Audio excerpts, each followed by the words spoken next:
So you guys liked my last video about cheap Japanese slabs. Well, good news for you, I got 8 more, right? Same thing as before, they're gonna be Japanese, they're gonna be PSA 10s, and they're gonna be under $30. So my name is Hayes Just Dan, and let's get started. A 2024 Larvitar from Ruler of the Black Flame. For a Japanese 10, gotta remember, all these cards are gonna be $30. So for a Japanese 10, population wise, there are 672. For 9, there's 310, right? But whenever you're talking about the population 10 to overall cards being graded, in order to get a 10, there's only a 65% chance, right? If you guys look at the English side for a PSA 10, there's only 219 cards in rotation for a price of $110. So $30 to $110, it's really up to you guys. I feel like this difference is pretty significant, but I wouldn't mind picking up a Larvitar card for $30. My next cards, and I honestly believe the art on this one is fantastic, we got Sandygast, right, from Clayburst. So population wise, in a PSA 10, there's around 1,091 cards. On a 9, there's 53. And whenever we're talking about the percent rate of getting a 10 back, there's a 95% chance that you might, if you submit a card through PSA, you'll come back and get it as a 10. On the English side, there's only 81 copies of this 81 copy of this card in a PSA 10 for the price of $100. So $30 to $100. Now, I understand the art on this one is going to be amazing. However, the popularity of this Pokemon is a little different, and that kind of reflects on the English side. Not a lot of them are getting graded, but for $30, getting a Sandygast, that's actually it's not a bad deal, right? Personally, I love the art. It's one of those cards that eventually with time, I'm probably going to add to my collection. For the next card that we have, I apologize if I butcher the name, but we got a Cinccino, right? A 2024 Cinccino from Wild Force. So population wise, in a Japanese 10, you got 350 copies.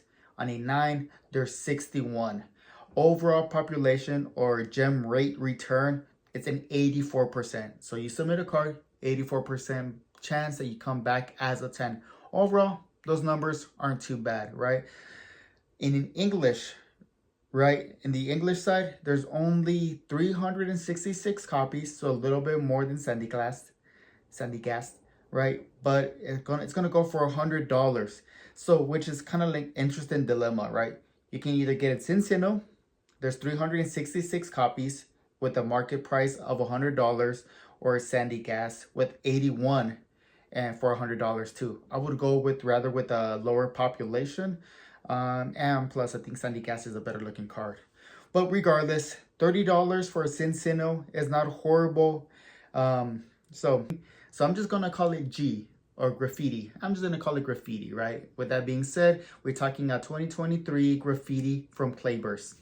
Now, for a PSA 10, population wise, there's 1,270 copies. For a PSA 9, there's 106. Overall, if you get this card raw and you submit it Japanese wise, you have a 91% chance of getting it back as a 10. Now we're looking back and we're looking into the English side. There's only 73 copies of this card in a 10, right? The value for this card and in English is $85. So we got $30 to $85. That seems a little bit more reasonable to me for the fact that it's a low population card. And I get it, it's not fairly popular because it's a brand new Pokemon, but $30 for a guaranteed 10, and then you might struggle to find a PSA 10 on the English side for $85. Still, $85 for a piece of cardboard, I think it's a little bit too high, but personally, that's just me. That's just me. Now to one of the better looking cards from the list. We got a 2023 Joltik from Raging Surf. So population wise, in Japanese 10, there's 305 copies. In a PSA 9, there's 40, right? Gem rate return, if you submit it to PSA, you have an 87% chance of getting a 10, right? In the English side, Well, there's only 81 copies of this card, and the market price for this is gonna be $60, right?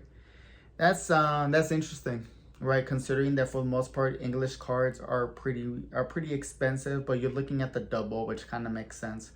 But overall, it's not a fairly popular Pokemon, and it's interesting because Joltik has gotten 2 different full art cards in Scarlet and Violet, right? From what I can think of. This one and the one in Stellar Miracle. And I kind of like the one from Stellar Miracle more, but this one's cuter. It's weird. Well, but $30 for a Joltik card is not horrible. You just got to pick which one you want more. Now getting to probably my favorite card of this list. I could have left it till the end, but why? It's my favorite card, right? It's not the best card. But we got a 2024 Vibrava from Paradise Dragona.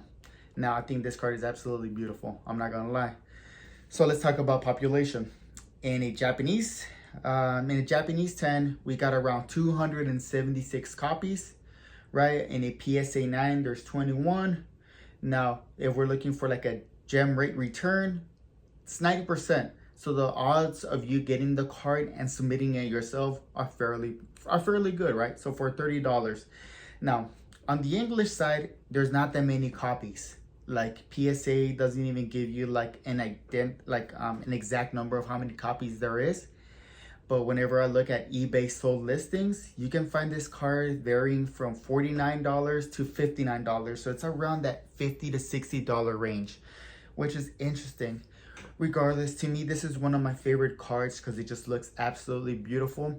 And I really hope that the illustrator from this card does Flygon in the future, because I just know Flygon's going to look amazing. But regardless, $30 for Vibrava, I think that's a fantastic deal. Now, the next card, we got Relicanth from Wild Force. So, in a Japanese PSA 10, there's around 236 copies. On a 9, there's 71, right? Gem rate return on this one is going to be 74%, right?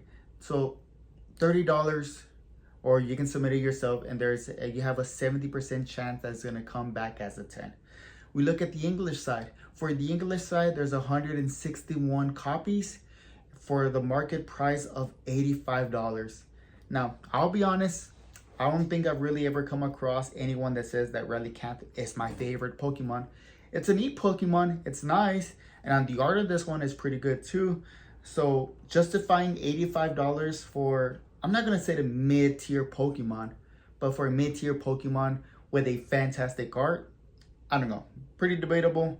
But $30, I can easily spend $30, $20 to $30 every single time. And for the last and final card of this list, we got a 2024 Noctowl from Stellar Miracle. So this one's going to be a little bit different, but we'll get to that. So for a Japanese PSA 10, there's around 509 copies. For a 9, there's 90, right? And for the gem rate return, we got a 83% of getting back a 10 if we submit it to PSA raw, right? Now, for the English side, not a lot of people are sending it to grade, or it's kind of harder because it's a promo card, right? So I can already tell you the rate for those are going to be a little bit low.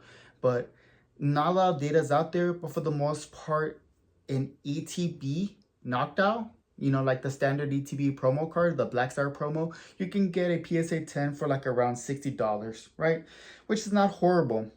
Now for the Pokemon Center exclusive, it's around $200, which this makes it one of the more cheaper English promo cards that you can get. And promo cards seems to be all the rage, or, you know, for the most part, they seem rarer, right? So $60 for an ETB card, Black Star promo. Honestly, this would be like the only time that I will probably tell someone, yeah, maybe just pay for the English one, because it's a promo card. While on the Japanese side, it's not a promo card. It's a regular card in rotation, right? So that's why there's that many more copies. But nonetheless, $30 or $60. This one really depends on the person. Me personally, I would still spend $30 because Noctowl is not my favorite Pokemon, and it doesn't really stand out, right? It's just a bird, an owl. But to some people, it might be their favorite Pokemon, and it's a promo card. So maybe the $60 price, a little bit. If you made it this far, thank you. I appreciate it from the bottom of my heart. Please go ahead and drop a like, leave a comment letting me know which one's your favorite card, if the price difference between Japanese or English, as well as the population reports, shocked you. I mean, it would mean a lot, and I will go ahead and reply to every single comment that there is there. But at the end of the day, collect what you want to collect. I like Japanese cards. I'm trying to show you guys the deals that I can see out there in a place where I feel like it's safe. My content is geared more toward helping the family people, more the fathers, the mother, the grandparents who want to get gifts to their kids. That's who I want to help out. That way they don't have to be scared about getting ripped off, overpaying for a card. I mean, of course you can get it cheaper at a card convention, but not everyone has that available. So please keep that in mind. Like I said before, just collect what you want to collect. Have your reasons why.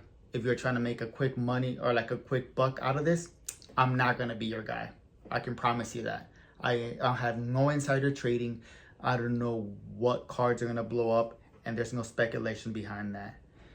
But thank you for everything. Thank you for watching this video. And just remember, peace, love, and positivity. Have a fantastic day. Love you. Bye-bye.